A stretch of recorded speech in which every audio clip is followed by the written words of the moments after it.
On today's episode of Radio Tintin, Hergé begins work on the next Tintin adventure, but the Second World War will force him to make some consequential decisions. All this and more on today's episode of Radio Tintin, Hergé, Soir, and the Second World War.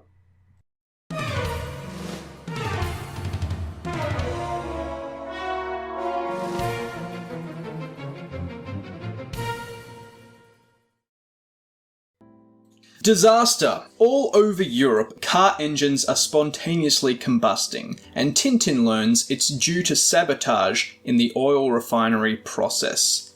He resolves to go undercover aboard an oil company's transport ship to Palestine, but he is arrested upon his arrival after planted documents are found in his cabin, and he is taken to the British authorities. Before he can be questioned, however, he is kidnapped by members of the Hergé, the underground Zionist paramilitary group, who have mistaken him for one of their own. They quickly realise their mistake, but before they can decide what to do with him, their car is ambushed by Arab insurgents, and Tintin is taken to meet Sheikh Bab el-Ar, who is leading an Arabian insurrection against both the British Authority and the Jewish settlers. The Sheikh also believes Tintin is an Hergé agent, and takes him as a hostage before leaving him to perish in the harsh desert. He survives because he is a very clever young lad and witnesses a group of Arab insurgents blowing up a nearby oil pipeline. Following in disguise, the insurgents' leader is revealed as none other than Tintin's old nemesis, the nefarious Dr. Mueller, who knocks Tintin unconscious and decides to finish him off once and for all when... This is London. You will now hear a statement by the Prime Minister. I am speaking to you from the Cabinet Room at 10 Downing Street. This morning, the British ambassador in Berlin handed the German government a final note stating that unless we heard from them by 11 o'clock, that they were prepared at once to withdraw their troops from Poland, a state of war would exist between us. I have to tell you now that no such undertaking has been received, and that consequently this country is at war with Poland.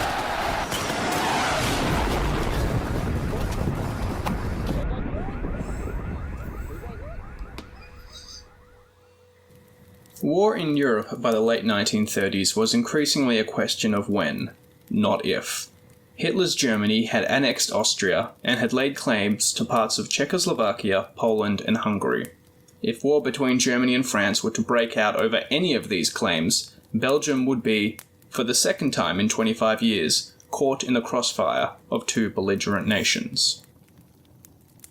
While there were some prominent firebrands in Belgium, like Leon de Grelle, Hergé's former colleague, who welcomed absorption into the Third Reich, Belgian foreign policy had been largely based on avoiding being drawn into another costly war, a decision that had led Belgian King Leopold III to renounce the nation's military alliances and return to neutrality in 1936.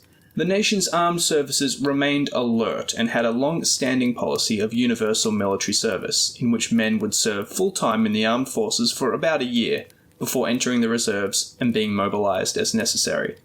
Hergé had completed his service back in 1927 and had actually anticipated being mobilized following the German invasion of Czechoslovakia in 1938, but had avoided this, quote, "thanks to God and Mr. Chamberlain," end quote, a reference to the British Prime Minister's last-ditch effort to placate Hitler.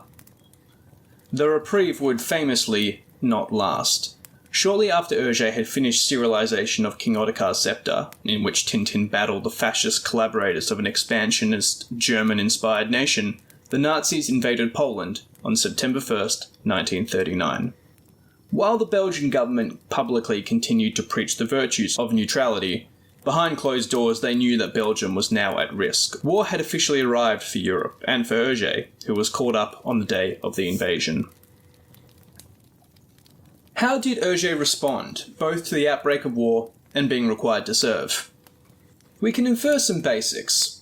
For him, life was comfortable and good, and Tintin's reach was extending with every publication. With good friends, a good wife, and a Siamese cat that he would take for walks on a leash, it's unlikely that he dreamed of a new Europe transformed by war into either a liberal utopia for all peoples or some glorious and blood-soaked Aryan confederation. Pierre Assolini notes that Hergé's signature does not appear on the Pacifist Manifesto of 1939 signed by the nation's leading intellectuals and journalists.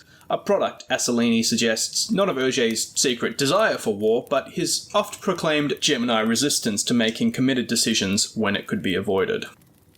While his compulsory military training in 1927 had depressed him greatly, there isn't much despair to be found in Hergé's correspondence when war broke out in earnest, and he passed his time as he always did, filling notebooks with sketches of what he saw.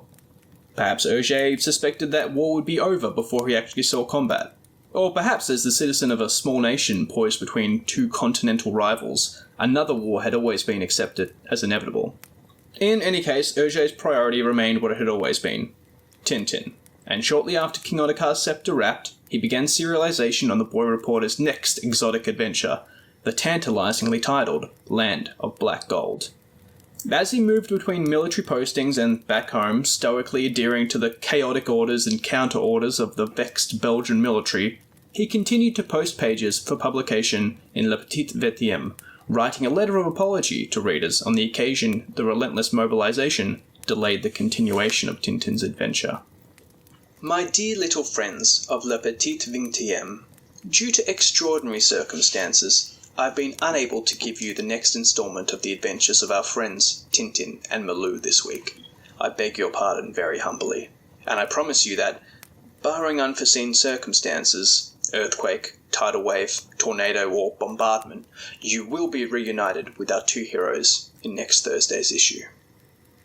War or not, Hergé had an obligation to his readers, and it says a lot about his dedication that he continued to submit pages for serialization during these postings. As fate would have it, he would be declared unfit for active service and for the reserves after an attack of boils and sinusitis, giving him a free hand to continue Black Gold, and not a moment too soon. Tintin had just been knocked unconscious by the unscrupulous German Dr. Müller, and was about to meet his end.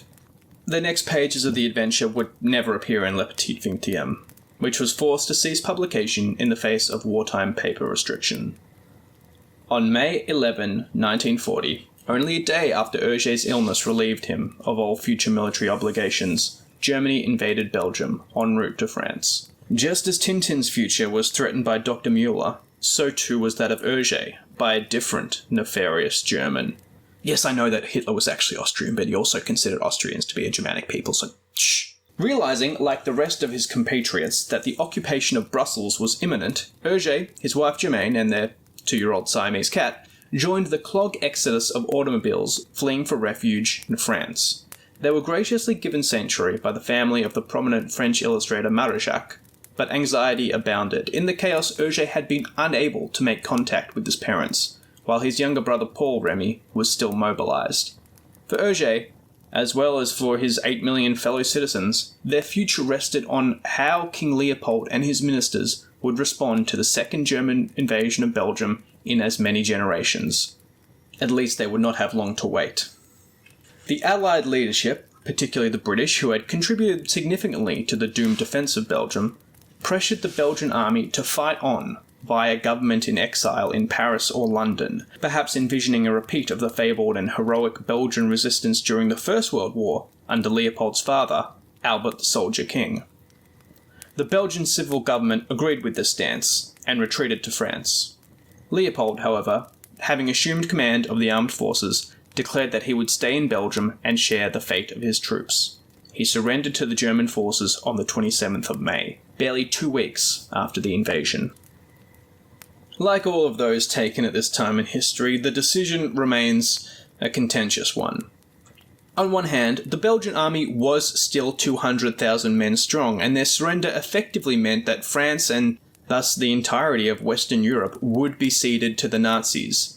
The British and French decried the cowardice and treachery of Leopold, which stood in stark contrast to the actions of his father, who had stoically fought on against a similar threat. On the other hand, the military situation of 1940 was not that of 1914. The entire Belgian defensive strategy had comprehensively failed in just 2 weeks of coordinated blitzkrieg, and with the army's supply lines completely severed at the mercy of Nazi air supremacy, the prospect of continued effective military resistance was a dubious one. For all the talk of brave little Belgium, her citizens had suffered horrendously during the First World War, and this memory was no doubt at the forefront of Leopold's mind.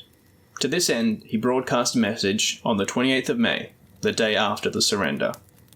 "I am not leaving you in that adversity that is overwhelming us, and I will be here to watch over you and your families. Tomorrow we will go to work with the unwavering determination to help the country arise from its ruins anew." This decision appalled the civil government in exile, who insisted that the king's surrender was not valid, creating a constitutional schism that would outlast the war itself. The citizens of Belgium were now faced with a choice. Were they to go back to work, as the king had instructed, and more troublingly, would that effectively mean collaboration with the Nazi occupiers? There was no such dilemma on Hergé's part. In fact, one can almost sense the palpable relief. He had effectively been given permission by the king, the one political institution he valued above all else, to resume his life's purpose, making Tintin. For me, both feeling and reason placed me immediately, and without hesitation, alongside those who approved the decision of May 28. Many years have passed since then, but I don't think anything has shaken me from my original conviction. The king was right. Hergé returned to Belgium as soon as the roads had cleared about a month later, still not having heard from his parents or his brother, one of the many soldiers caught up in the mass surrender of Belgian forces. Aware that the author's fees from the continuing publication of Tintin albums would not alone be enough to support him and Germain, he was eager to begin producing new strips once more. But where? Le Petit 20e, the only home Tintin had ever known, had died alongside its parent newspaper when the occupying authorities had refused authorization for its publication. Le 20e is dead. So is Le Petit 20e. Now we wait for whatever happens next. Well, there were 3 categories of newspaper in occupied Belgium. Those that continued under their own initiative, those that had now appeared for the first time, and those that were labelled stolen or pirate, because their ownership had been confiscated by the Nazis and were published against the will of their owners or directors, with varying degrees of pro-German sentiment now mandatory. The newspaper Le Soir belonged to the 3rd category, and its newly appointed editor, Raymond de Becker, reached out to Hergé, with whom he had collaborated previously, and asked if he would be interested in starting a children's supplement for Le Soir in the style of Le Petit 20e. Now, to have Tintin openly praise Herr Hitler and the Nazis would be against Hergé's personal and professional ideas, but for Tintin to appear alongside editorials that did the same? Well, wasn't he simply going back to work as his sovereign had instructed? Was he any different to the bakers making the bread that the Nazis bought? Hergé accepted de Becker's offer. He would spend the rest of his life trying to justify that decision. Much like Leopold's decision to surrender to the Nazis, Hergé's decision to publish Tintin in one of their co-opted newspapers cuts to the heart of one's values.